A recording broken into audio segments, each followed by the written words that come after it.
I've always wanted to build and fly my own aeroplane, and this 22-foot long, rather large box contains all the parts and materials, except the engine, to construct and complete an aeroplane.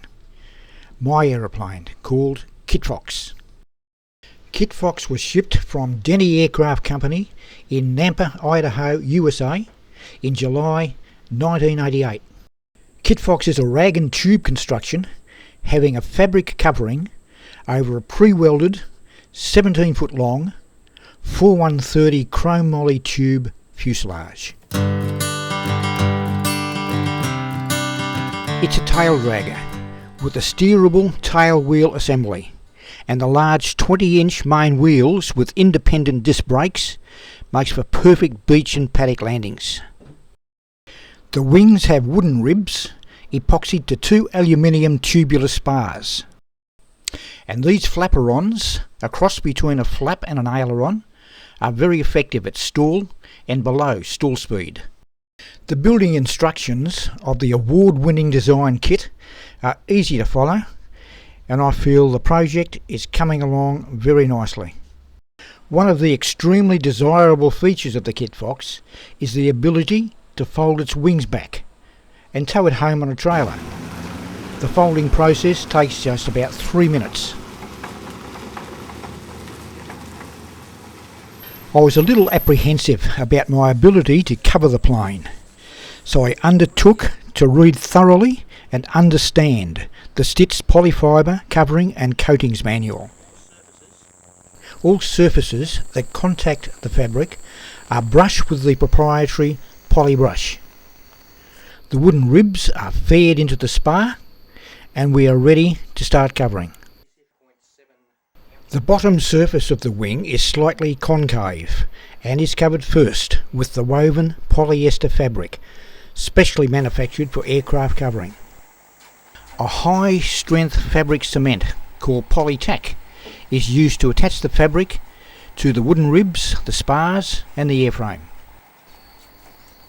Polytack is extremely fast drying, and so one has to work pretty fast. All cemented areas are ironed to flatten and seal the fabric to the underlying surface. When the wings are attached to Kitfox, wingspan is 31 feet. The same procedure is now repeated to the upper surface of the wing. Final fabric shrinking is done with a clothing iron, calibrated to 250 degrees Fahrenheit. This is the authorised heat source. Trust British paints? Polybrush is brushed on to fill the fabric weave.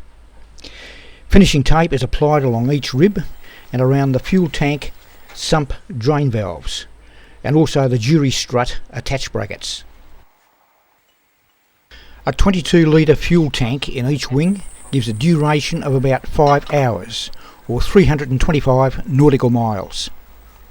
For extra reliability, I chose the available option of a 4-stroke engine, the Italian 4-cylinder 65 horsepower KFM, swinging a 62-inch prop. The KFM is also a direct drive, no gearbox, and has proved to be very economical, burning just 8 litres of fuel an hour.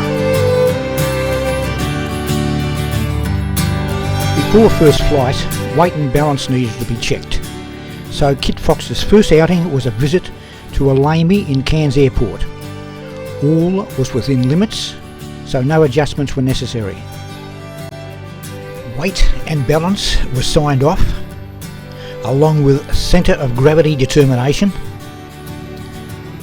certificate of registration,